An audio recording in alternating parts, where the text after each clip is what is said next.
What I'm going to be going over today is a quick overview of the quantum computing market landscape. By way of introduction, my name is, as Yanni mentioned, Bob Sorensen. I'm a chief analyst for quantum computing with a company called Hyperion Research. This isn't a commercial for Hyperion as much as it is an explanation about how we came to be doing this work in the quantum field. Basically, Hyperion Research has been looking at high performance computing writ large for about the last 25 years. But really, it's not just about high performance computing, it's about advanced computing, if you will, the pointy end of the spear in interesting computing developments. And about 4 or 5 years ago, we started to get a lot of questions, not only from our users, but from the HPC supplier base saying something interesting is going on in quantum computing, and we need to know, are we prepared? What are some of the interesting changes that are going to take place in the sector? And really, is this something that we need to be preparing for? And really what this came about in my mind was the idea that the confluence of developments in quantum computing hardware were starting to really mature. Quantum computing software was something that there was a lot of interesting innovation going on. And of course, there had been a long history of quantum computing algorithms. So the time really was right from a supplier and user base for this interesting potential breakthrough or advance in advanced computing. So really what happened was we were requested by the Quantum Economic Development Consortium, which is a U.S. government funded organization out of the National Quantum Initiative, to really start to think about, could we populate a quantum computing specific market forecast? And their target audience for this was an interesting collection of folks. Certainly the quantum computing membership in QEDC, these are made up of folks from the commercial sector, government, and academia, primarily in the U.S., who basically get together with this consortium to deal with some of the technical and political and market issues of the day. But also we wanted to reach out to national policymakers in the U.S. and abroad who are really tasked with thinking about quantum computing related R&D support, targeted procurements, and national policies, both in economic security and national defense.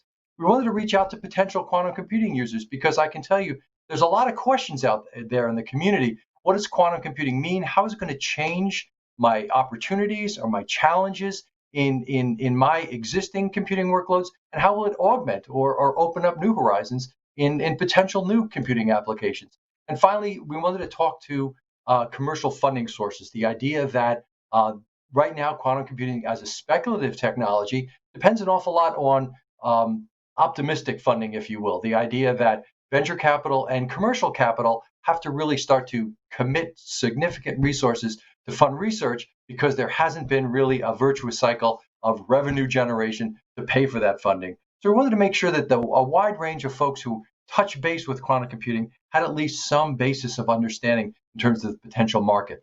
Well, I'll just jump right now to the spoiler section, if you will, and just give you a quick executive summary of what this survey ultimately found. We decided through some research, which I'll get into in a few minutes, that in 2019, last year, the global quantum computing market was worth about $250 million, and there's a plus or minus 30, which we'll get into in a few minutes. And based on an compound aggregate growth rate of about 27% between 2020 and 2024, Hyperion Research is predicting that this global market will grow from approximately 320 million this year, 2020, to about $830 million in 2024. This market forecast was made before the specter of COVID kind of revealed itself. And despite that, we're really not anticipating too much impact of COVID finances and economic malaise, if you will, based on affecting the quantum computing market, at least in the near term. We looked at things about how the market would break out in terms of major segments, and we decided that on-prem and cloud access quantum computing hardware would comprise about 50% of that global market that I mentioned. When we looked at algorithm spaces, we decided that optimization, physical simulation, and machine learning will all nearly equal divide that particular algorithm space. A brand of quantum computing is called NIST machines, noisy intermediate stage quantum systems, will be the near-term architecture of choice, and that'll be followed by quantum annealers and digital simulators. And ultimately, we see that user access to quantum computing will primarily be through the cloud at about 3 times the rate of what we see in the on-premise world.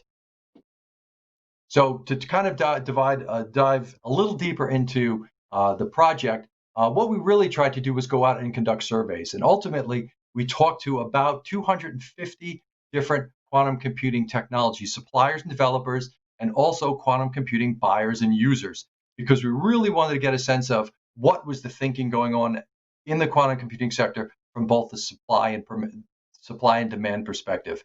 Once we had some of those initial studies, we proceeded with some targeted one-on-one interviews to really talk to some industry thought leaders to say, have we really explored the key milestones, the key tripwires, the things we really need to think about? And then once we had all that particular data, we figured that would be the choice, the time to really come up and try to develop this market forecast.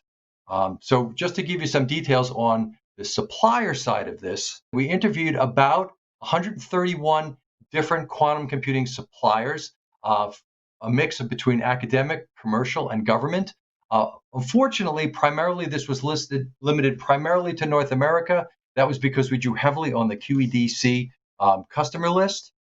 And ultimately, we would like to see that break out further in additional follow-on studies later. But at this particular point in time, this was primarily a US-centric study.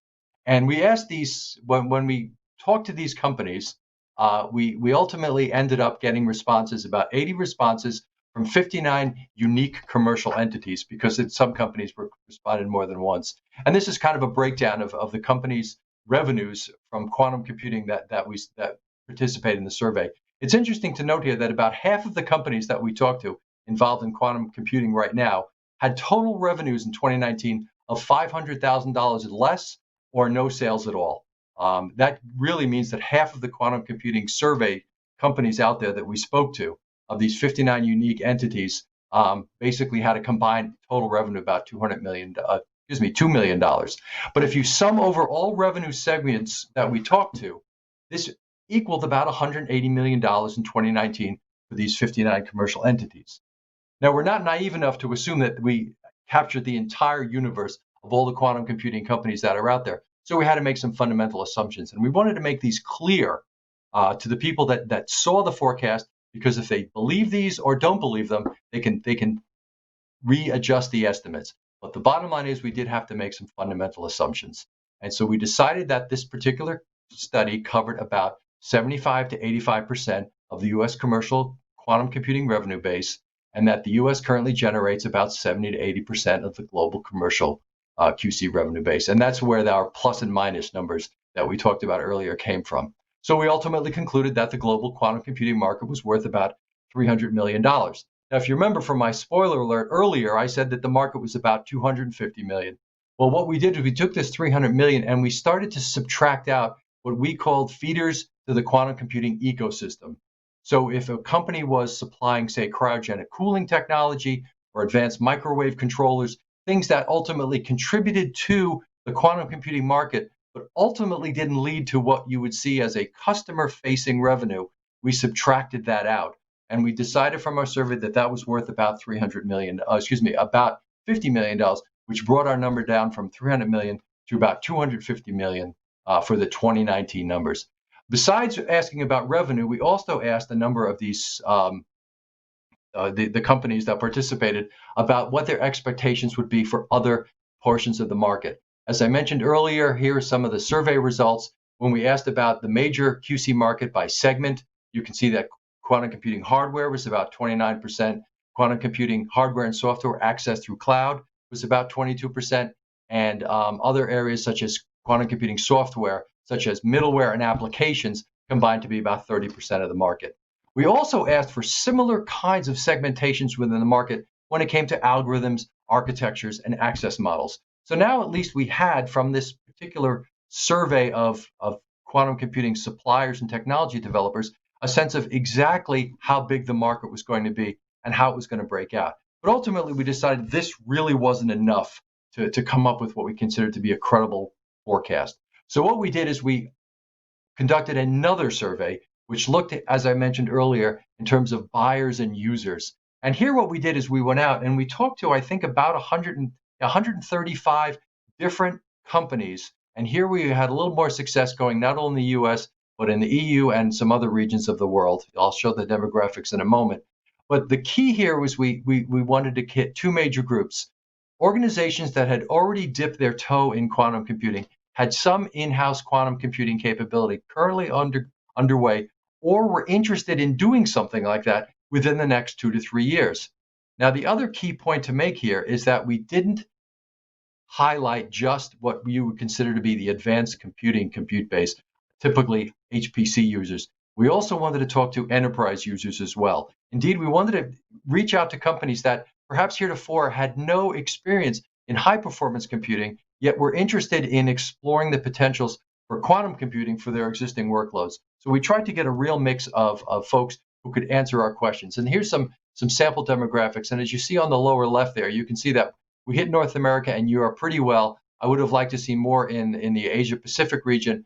But the key here is, if you look on the right, we talked to, in my mind, the right number of folks, the decision makers, the folks who either write checks or convince other people to write checks about where the purchases should be made. I just want to tell you a little bit about some of the interesting things that came out of this particular study before we get to some of the financial market impacts.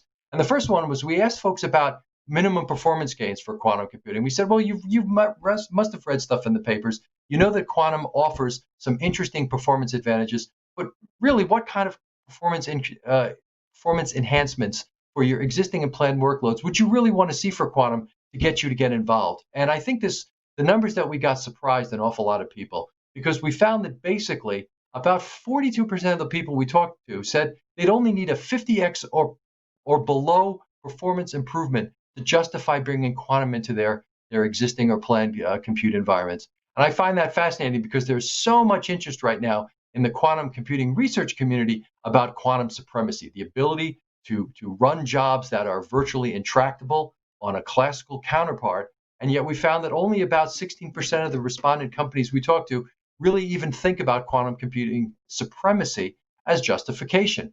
And when you look at that 50x number, the reason I find that compelling is because that 50x performance really translates into about a 4 to 5 year lead over counterpart classical computing performances. If you look at how long you have to wait to get 50x improvement in the HPC world, 4 to 5 years is about the right length of time. So the users aren't really looking for unrealistic performance gains. They're looking for the ability to do their job at a reasonably higher rate of performance, not quantum supremacy, but just something that gives them perhaps a competitive advantage over non-quantum developers of about 3 to 4 years at the application level.